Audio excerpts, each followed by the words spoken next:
Baiklah, selanjutnya kita akan menyaksikan keynote lecture dengan topik Role of General Practitioner in Children Growth yang akan dibawakan oleh dua pembicara kita, yaitu yang terhormat Profesor Dr. Damayanti R. Syarif, spesialis anak konsultan, yang akan membawakan materi dengan judul What is the Role of General Practitioner to Prevent Stunting? Dan Dr. Titis Prawitasari, spesialis anak konsultan, yang akan membawakan materi dengan judul Malnutrition in Childhood is not only about stunting.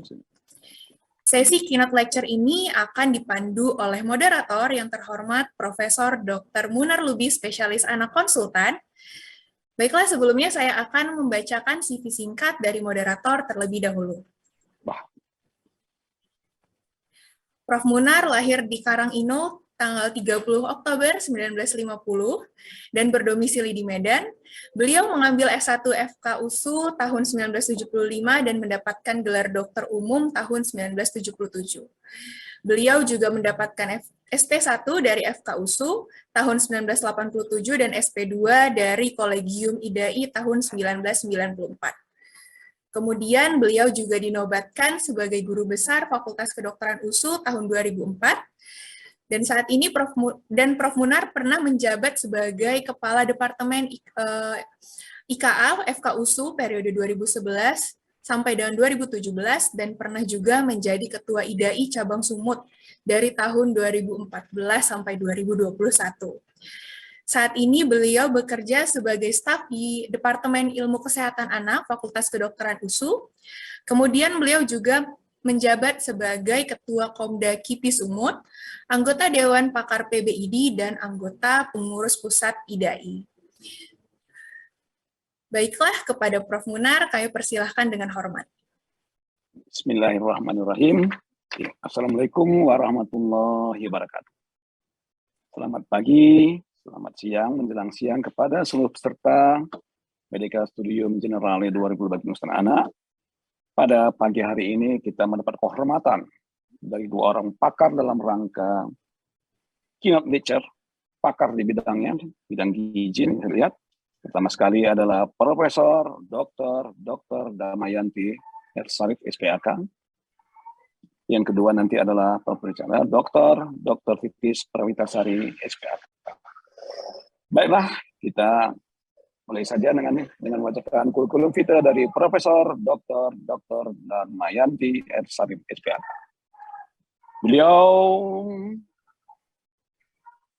lahirnya di Padang tahun sekian. Sekarang mereka adalah dia menjabat sebagai staf ilmu gizi pada Fakultas Kedokteran Universitas Indonesia. Banyak kali jabatan beliau ini. Saya sudah kenal beliau sejak tahun 89 waktu saya sekolah.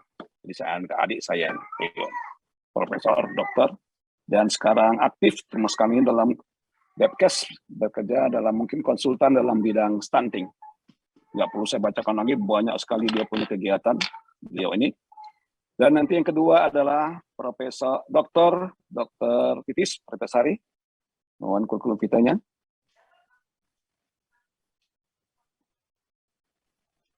Nah, beliau juga lahir di Jakarta tahun sekian, dan sekarang jabatannya adalah staf divisi nutrisi dan penyakit metabolik. Jadi sama dengan Profesor Dr. Damayanti tadi.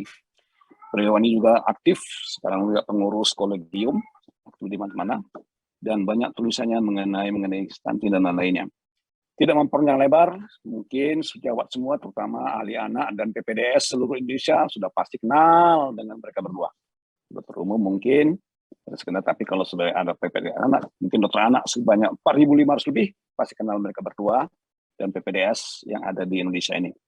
Baik, saya akan mengundang, pertama sekali adalah Profesor Dr. Damayanti R. Syarif, SPAK, yang memberikan judul dia adalah What is the role of the general practitioner of to prevent stunting? Please, Profesor Dr. Damayanti R. Syarif, SPAK. Ya, terima kasih Profesor Munar. Selamat pagi sejawat sekalian. Hari ini saya mendapat tugas untuk berbicara mengenai apa peranan dari dokter layanan primer dalam menangani mencegah stunting, dan saya akan mulai dengan slide dulu ya. yang akan saya presentasikan. Nah, pertanyaan itu saya terjemahkan dengan judul strategi pencegahan stunting, apa yang bisa dikerjakan oleh dokter dokter layanan primer adalah deteksi dini dan tata laksana segera weight faltering. Jadi saya akan mempertegas bagaimana kita menangani stunting itu melalui poros posyandu puskesmas dan RSUD. Oke. Saya tidak punya konflik of interest ya dalam presentasi ini. Nah, pokok bahasannya adalah saya akan menyamakan persepsi dulu tentang stunting, mengapa stunting menjadi masalah global, kemudian bagaimana strategi menurunkan prevalensi stunting yang berbasis bukti, apa hubungannya antara stunting dan weight faltering, dan saya juga memberi contoh apa yang telah kami kerjakan dalam usaha mencegah stunting menggunakan poros posyandu, puskesmas dan RSUD di Pandeglang. Sekarang kita mulai dulu dengan bagaimana kita mengidentifikasi stunting ya. Jadi kita lihat dulu dengan apa sih definisi stunting? Ini adalah definisi dari WHO. Stunting itu adalah perawakan pendek yang ditandai dengan tinggi badan di bawah 2 standar deviasi ya. Nah, kemudian penyebabnya adalah kekurangan gizi kronik. Jadi ada dua ya, satu pendek tapi kekurangannya gizi karena kekurangan gizi kronik. Nah, langkahnya untuk menentukan stunting, kalau kita lihat ini ada dua anak ini, yang satu pendek, ini bukan otomatis yang pendek ini stunting ya. Jadi kita tidak bisa hanya memperlihat saja, tapi kita harus melakukan pengukuran dan penimbangan ya. Kalau untuk stunting tentu kita pengukuran yang benar. Kalau di bawah 2 tahun harus menggunakan infantometer ya. Kalau di atas 2 tahun kita menggunakan stadiometer yang berdiri dengan cara yang benar. Kemudian setelah diambil, kemudian kita plot di grafik WHO ya, yaitu grafik yang dipakai di dalam buku KIA. Nah, ternyata yang besar ini ada di tengah-tengah, sedangkan yang kecil ini ada di bawah ya. Jadi perawakan sangat pendek.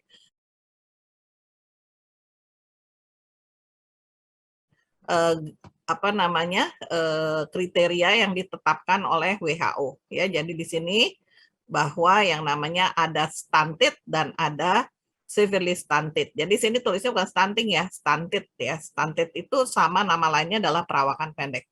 Apakah udah otomatis kalau sudah ketemu itu kita ketemu stunting? Tadi kita belum tahu. Ternyata yang namanya perawakan pendek itu penyebabnya ada yang normal, ada juga yang patologis. Nah, patologis itu ada dua, yang proporsional, termasuk di dalamnya ini adalah stunting karena kekurangan gizi kronik, ya. Dan satu lagi disproportional, ini adalah kelainan genetik. Tetapi ada yang variasi normal. Nah, bagaimana kita membedakannya ini? Nah, ini belum merupakan kompetensi dari dokter layanan primer. Oleh sebab itu, begitu Anda ketemu anak pendek, maka tugas Anda adalah merujuk ke rumah sakit, ya. Di sini nanti di rumah sakit oleh dokter spesialis anak dia akan dibedakan yang variasi normal dengan berbagai macam diagnostik ya, dengan pemeriksaan tangan, dengan pemeriksaan bone age ya, pemeriksaan laju pertumbuhan, dan kemudian kita klasifikasikan. Nah, apa yang practical tips ya, yang salah satu yang saya ingin ajarkan kepada sejawat dokter layanan primer, sebenarnya Anda juga bisa ya memperkirakan ini anak nih pendek ini karena stunting atau tidak. Ada dua cara. Pertama, Anda lihat weight age-nya. Jadi weight age itu kalau dia sekarang berat badan sekian, itu ideal untuk umur berapa. Terus height age, jadi tinggi badan saat ini itu ideal untuk umur berapa. Nah, kalau weight age kurang dari height age, kita sebutnya sebagai kemungkinan stunting. Ya.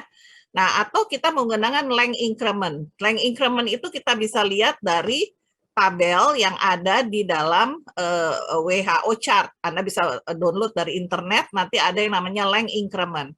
Kalau length increment, kalau Anda dapat satu lagi yang Anda harus download ada weight increment. Kalau Anda dapatkan weight increment-nya itu, misalnya anak 0 sampai 3 bulan misalnya, Anda ketemunya di 3 bulan, Anda tahu berat lahirnya, terus Anda tahu berat saat ini, kalau dia di bawah persentil 5, itu kita sebut sebagai at risk of failure to thrive atau weight faltering. Nah, kalau tinggi badannya juga demikian, kalau ternyata kurang dari 5, sekian, 8,6 cm kenaikannya, berarti namanya linear growth faltering. Kalau Anda dapat dua-duanya ini, itu adalah kemungkinan besar adalah stunting. Ini adalah cara yang mudah untuk melihat. Nah, setelah Anda tahu stunting, maka Anda harus klasifikasi penyebabnya apa.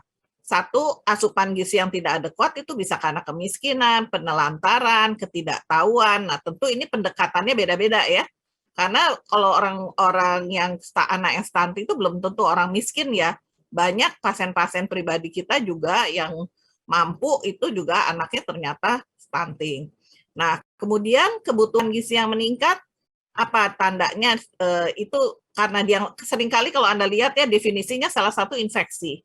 Nah, infeksi ini tentu harus didiagnosis oleh seorang dokter. Selama ini program yang ada di dalam kesehatan masyarakat itu begitu pendek, stunting, gizi buruk itu yang menangani bukan dokter. Seharusnya sekarang itu harus dokter terlibat karena tidak biasanya itu tidak mungkin dia hanya berdiri sendiri, biasanya disertai dengan kebutuhan gizi meningkat karena berbagai penyakit. Bisa karena diare yang berulang, ya ini yang penyebabnya adalah sanitasi atau penyakit yang karena imunisasi atau karena penyakit-penyakit yang khusus ya seperti premarutiritas, alergi makanan, kelainan metabolisme. Nah, ini yang harus dirujuk ke dokter spesialis anak di RSUD. Nah, kalau yang level yang sebegini, dokter dokter puskesmas bisa menangani. Tetapi kalau sudah stunting kita harus bedakan dulu nih kalau belum kalau sudah stunting pendek kan kita belum tahu nih stunting atau tidak, maka sebaiknya langsung dirujuk ke dokter rumah sakit umum ya. Nah, sekarang mengapa sih stunting menjadi masalah global? Karena satu, dia adalah menjadi suatu immunodeficiency syndrome. Dikatakan kalau anak yang sudah mengalami stunting pasti terjadi depressed immune function, jadi resiko untuk infeksinya meningkat. Kemudian stunting itu juga akan menurunkan asupan nutrisi yang tidak adekuat ini akan menurunkan IGF-1. Berapa lama? 1 minggu saja asupan nutrisinya tidak adekuat, penelitian Dr. Hawks ini dia menyebabkan penurunan IGF-1 ya. Ternyata yang menurun itu bukan hanya kekurangan itu bukan hanya protein ya, tetapi spesifik dikatakan harus asam amino esensial. Satu saja asam amino esensial tidak terpenuhi, maka itu tidak akan IGF-nya juga tetap tidak optimal. Nah, kalau itu tidak diatasi segera, maka dia akan mengganggu pertumbuhan linearnya sehingga nanti anaknya lama-lama menjadi stunting ya karena diam di tempat ya nggak jalan ya. Nah, tapi yang sebenarnya ini hanya petanda luar. Kalau stunting itu yang masalah besarnya itu adalah penurunan dari kognitif dan kedua adalah resikonya sindrom metabolik. Ya ini semua karena masalah tadi IGF-1 yang menurun. Jadi stunting itu hanya marker ya. Nah, apa yang kita paling takutkan itu adalah kalau IQ-nya turun. Kenapa? Karena ini mempengaruhi sumber daya manusia ya. Kita lihat weight faltering saja sudah menurunkan IQ 3-4 poin. Kalau seorang anak yang mengalami penyakit terus menjadi gizi kurang, gizi buruk, itu IQ sudah turun 15 poin. Ditambah lagi dengan stunting, tambah berat lagi. Nah, artinya ini kita buktikan ya, waktu kita lakukan penelitian di Pandeglang, ternyata dari 52 anak yang stunting, itu 71% tuh IQ-nya sudah di bawah rata-rata, sedangkan yang weight faltering sekitar 25%. Artinya weight faltering saja sudah punya resiko ya. Nah, pertanyaan berikutnya, kalau sudah stunting masih bisa diperbaiki nggak IQ-nya? Ternyata di sini dikatakan kalau dia di bawah 2 tahun, maka perbaikannya jauh lebih besar dibandingkan kalau di bawah kalau di atas 2 tahun. Nah, ini juga dibuktikan oleh Dr. McGregor ya di sini. Kalau di bawah 2 tahun dengan upaya yang kuat, dengan pemberian makan ekstra, ya ini diberikan susu tambahan, plus dengan stimulasi saja kita hanya bisa memperbaiki 90%. Tetapi kalau kita di usia 2 tahun dia belum mencapai di atas -2, maka akan terjadi masalah dengan waktu dia masuk sekolah. Dan bahkan kalau kita perbaiki dengan stimulasi dan pemberian makan yang baik di atas 2 tahun, itu juga tidak akan mempengaruhi, meskipun dia naik ya IQ-nya, yang putih ini kan yang dengan stunting itu meskipun kita kasih makan yang baik, stimulasi yang baik, tapi tidak pernah bisa menyaingi temannya yang tidak pernah stunting. Nah, inilah yang menyebabkan bahwa yang harus diingat oleh Anda kalau seorang anak sudah mengalami malnutrisi, terutama di 1000 hari pertama kehidupan, itu perbaikannya sulit. Kalau kita perbaikin pun hanya 90.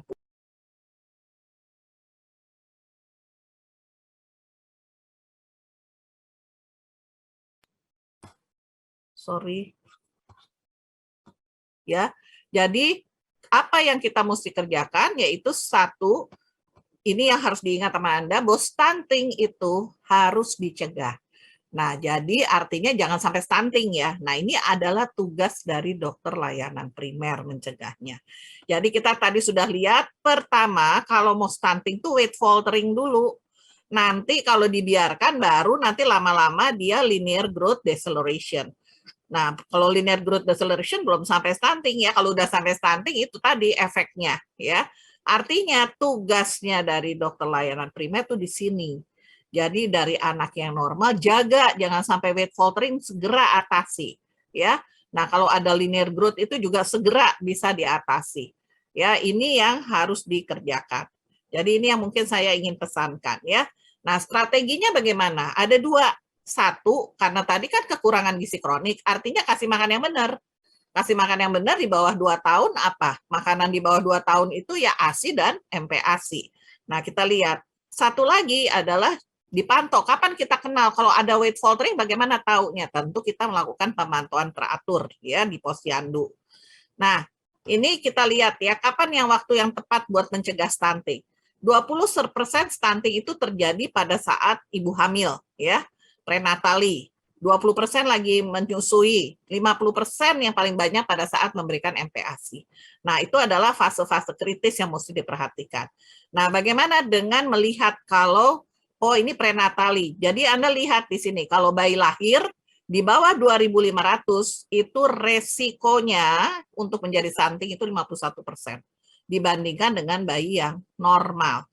Nah, di sini kita lihat di Indonesia kita adalah penyumbang bayi dengan berat lahir rendah yang tinggi ya, nomor 5 di dunia. Jadi ini artinya perhatian khusus buat Anda semua yang bekerja di puskesmas, kalau bayi di bawah 2.500 ajarkan ke bidan untuk merujuk ya. Nanti Anda periksa dan Anda boleh rujuk ke RSUD. Karena apa? Karena bayi-bayi ini dalam WHO sudah dijelaskan kalau dia di bawah 1.500 atau di bawah 32 minggu, maka ASI sendiri tidak cukup. Dia harus dibantu dengan pangan untuk keperluan medis khusus, human milk fortifier, atau mungkin formula prematur. Dan untuk menegakkan diagnosis ini perlu rujukan ke dokter spesialis anak. Kenapa? Karena barang ini mahal. Kalau pemberiannya tepat, betul. Tapi kalau pemberiannya tidak tepat, tentu tidak akan menjadi waste ya, jadi akan menjadi buang-buang jadinya ya. Selain itu juga ada seperti alergi, weight faltering, kemudian kelainan metabolisme bawaan. Nah, ini semua sudah diatur oleh Permenkes ya, di mana kalau pasiennya tidak mampu, maka ini adalah menjadi tanggung jawab dari Pemda ya, setempat ya. Ini ada di Permenkes 29 nomor 2019. Nah, kemudian kita masuk ke anak yang mendapatkan ASI dan MPASI. Kita tahu bahwa ASI adalah makanan yang terbaik buat bayi ya. Nah, ASI juga mengandung protein yang lengkap ya, yang mengandung esensial asam amino yang lengkap, yang penting sekali. Ini diteliti oleh banyak penelitian membuktikan bahwa asam amino esensial itulah yang tidak cukup menyebabkan kekurangan pertumbuhan ya. Nah, asam amino esensial itu fungsi dari mana asalnya? Yaitu dari protein hewani. Nah, ini juga dibuktikan bahwa satu penambahan protein hewani pada makanan anak usia di atas 18 bulan itu akan menurunkan resiko stunting. Kita mulai dulu dari ASI. ASI kenapa kita upayakan? Karena dia itu istimewa, mengandung bioaktif compound yang diperlukan oleh bayi, yang nggak ada ya di susu formula manapun. Nah, ini kita coba, karena kita tahu ini baik, kami melakukan penelitian waktu tahun 2012 untuk menerapkan 10 langkah WHO untuk memberikan ASI. Dan kita dapat 84,4% ASI eksklusif 6 bulan. Tentu kita senang ya, waktu itu satu pasangan bayi ibu tuh diawasi oleh satu dokter anak, satu dokter umum, satu bidan. Nah, tapi pada evaluasi kita lihat bulan ketiga itu sudah terjadi penurunan berat badan ya, weight faltering 33%, yang makin lama makin naik. Sampai waktu 6 bulan tuh hampir 70%. Nah, ini kan menjadi pertanyaan kenapa. Ternyata hal yang sama juga ditemukan di penelitian di Sri Lanka. Di sini dia lihat bahwa anak-anak itu sudah 0,2 bulan saja sudah mengalami weight faltering 11,2%, dia naik tapi kemudian turun lagi. Ya, dan ini oleh dia begitu ditambah ya begitu dia weight faltering, kemudian ditambahkan dengan pangan untuk keperluan gizi khusus, yaitu dengan formula itu ya, kurangannya ASI tetap diberikan, itu ternyata dia menjadi membaik ya. Nah, apa penyebabnya? Penyebabnya itu masih dicari sampai sekarang, tapi dikatakan bahwa ibu yang kurang gizi itu salah satu menyebabkan ASI-nya tidak bisa bertahan lama. Nah, dalam keadaan seperti itu, apa yang kita kerjakan? Apa kita menunggu sampai 6 bulan? Tentu sebagai seorang dokter, kita bisa. Mana yang lebih penting? Yang penting adalah anaknya harus tumbuh dengan baik. Nah, inilah yang kita, makanya kalau misalnya ASI sudah tidak cukup lagi, tepat waktu ya, salah satu kriterianya, maka kita harus bisa memberikan makanan pendamping ASI bersama-sama ASI tersebut. Karena setiap anak itu unik ya, tidak sama ya, tidak bisa disamaratakan. Nah, oleh sebab itu tahun 2015 kami dari IDAI sudah membuat rekomendasi kepada Kementerian Kesehatan. Kalau seorang anak yang mengalami weight faltering pada saat ASI eksklusif, maka tugas dokter adalah memastikan bahwa manajemen laktasinya benar. Kemudian kita evaluasi lagi 1 sampai 2 minggu. Kalau ternyata kenaikan berat badannya adekuat, kita lanjutkan ASI eksklusif, tapi jika tidak, maka kita lihat kalau di bawah 4 bulan kita berikan makanan pendamping ASI yang cair, kalau di atas 4 bulan diberikan makanan pendamping ASI yang padat kalau dia sudah oromotor skill-nya baik. Nah, tetapi kalau dia ada penyakit, ya ini makanya dokter layanan primer harus ikut, karena red flags ini harus Anda yang bisa lihat. Nah, ini kalau ternyata penyakitnya seperti tadi infeksi bisa diatasi sendiri, tentu bisa diatasi, tetapi kalau misalnya dia penyakit yang spesialistik, maka Anda rujuk ya ke RSUD. Nah, ini memperlihatkan tentang angka kejadian stunting itu di negara itu ternyata yang banyak berperan itu adalah karena MPASI-nya tidak mengandung protein hewani. Ya, nah ternyata di Indonesia juga tahun 2010 Riskesdas hanya 38,2% yang mengkonsumsi protein hewani ya anak-anak kita.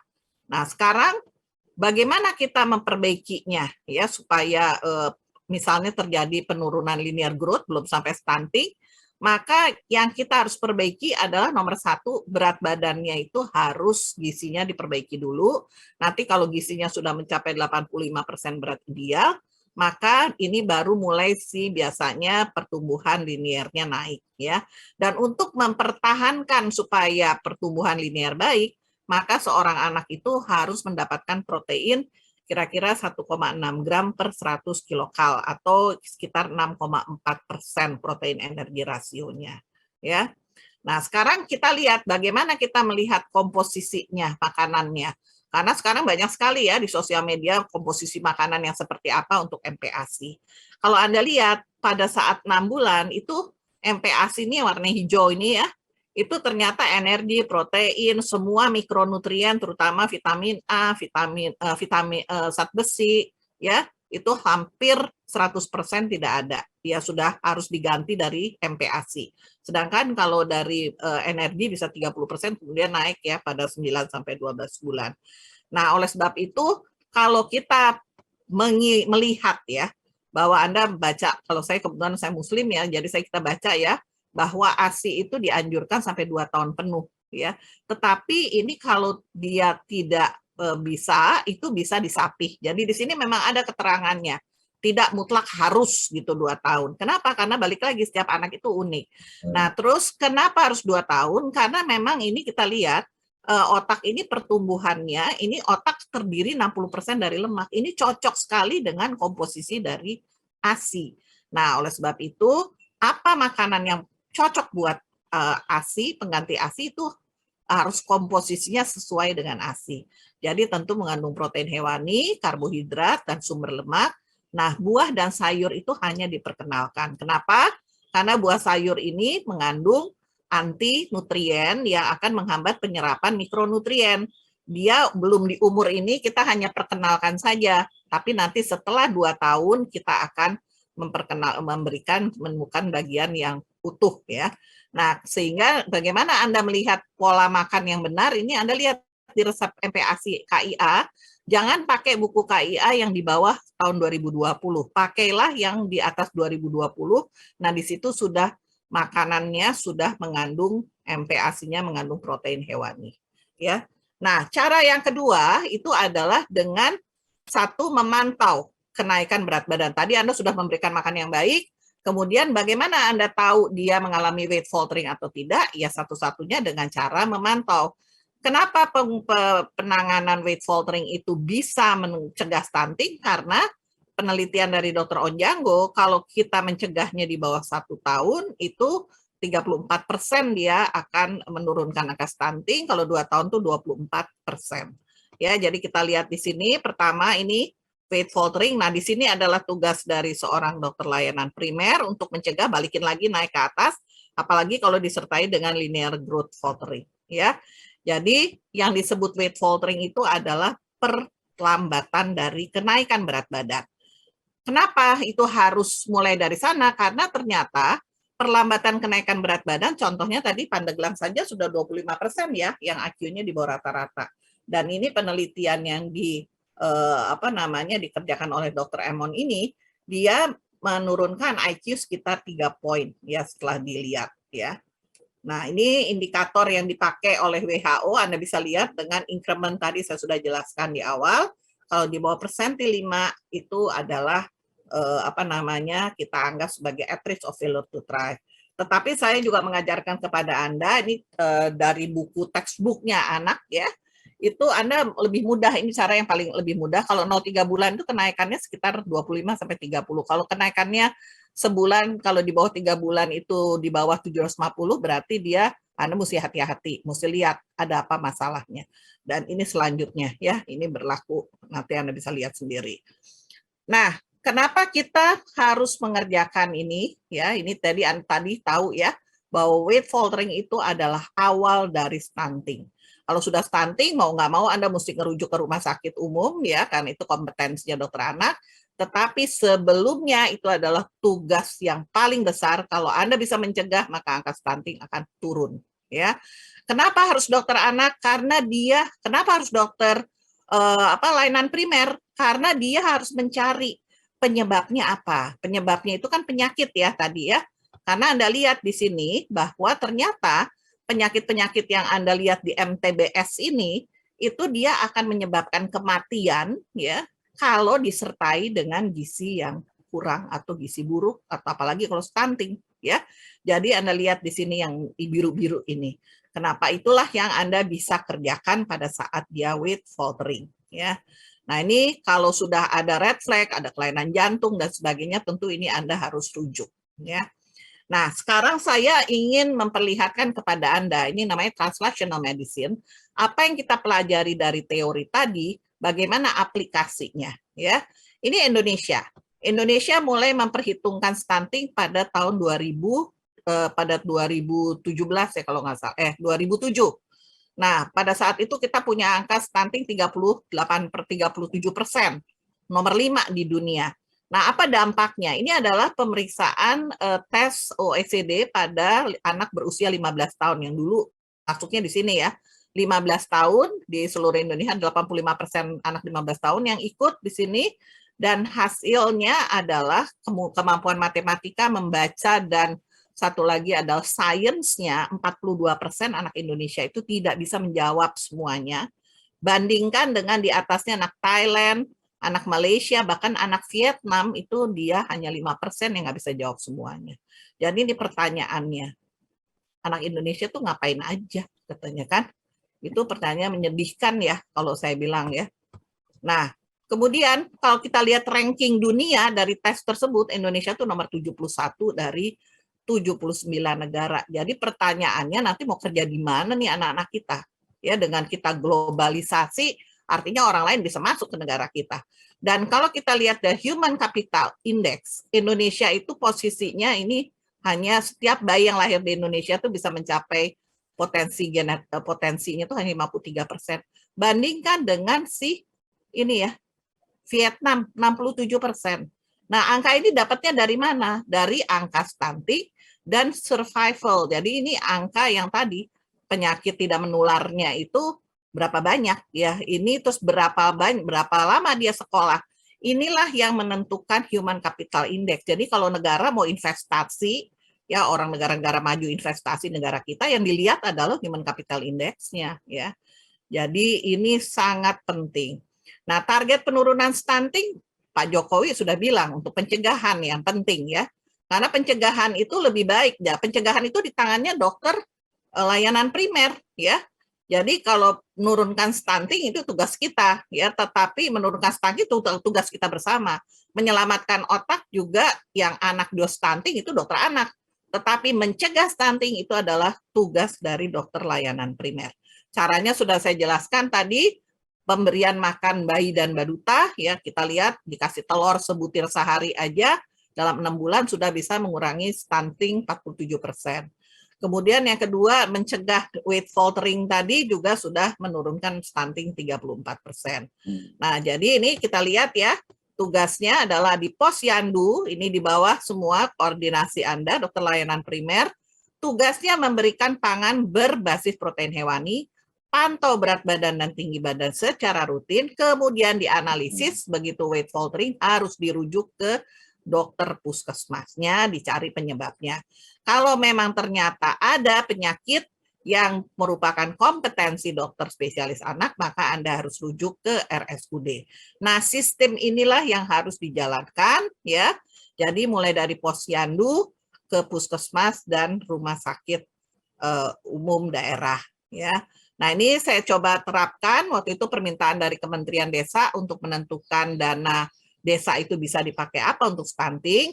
Ini adalah kader, ini bayi beneran, ini adalah orang-orang dari Kementerian Desa. Kita bikin pelatihan, nah kemudian kita terapkan cara ngukur nimbang yang benar, ya ini semua, terus bagaimana kita menganalisis, dan kemudian kap mana yang harus dirujuk. Ya. Nah, jadi dengan angka ini, kemana hilang ya, dengan cara ini ternyata kita bisa menurunkan angka stunting 8,4% dalam 6 bulan ya. Jadi inilah yang jadi ini kebetulan kemana slide-nya kok jadi hilang. Ya, jadi 8,4%. Nah, jadi apa yang perlu Anda ketahui sebagai dokter layanan primer? Satu, Anda bisa mencegah, ini paling penting ya, mencegah terjadinya stunting dengan memberikan pola MPASI yang benar dengan kecukupan protein hewani terutama ya. Yang kedua, Anda bisa deteksi dini weight faltering, jangan nunggu sama stunting. Kalau stunting Anda mesti ngerujuk kan. Kalau weight faltering Anda bisa coba dulu ditangani di puskesmas ya, dengan mencari penyebab penyakitnya, misalnya ada yang TBC dan sebagainya, Anda bisa atasi. Nah, kemudian kalau memang dia perlu penanganan yang lebih lanjut ya, maka Anda harus merujuk ke RSUD. Nah, ini sedang diupayakan oleh Pak Menteri Kesehatan bahwa sistem ini harus berlangsung. Jadi di mana peranan dari dokter layanan primer itu menjadi penting di sini ya. Jadi bukan hanya dikirim dari posyandu terus ke petugas gizi, nggak bisa, harus di semua masalah gizi harus melalui dokter layanan primer untuk mencari apakah ada red flag dan segera diatasi. Saya rasa ini yang ingin saya sampaikan. Terima kasih atas perhatian. Mudah-mudahannya ini memberi masukan buat Anda semua. Terima kasih, Prof. Munar. Saya sudah selesai.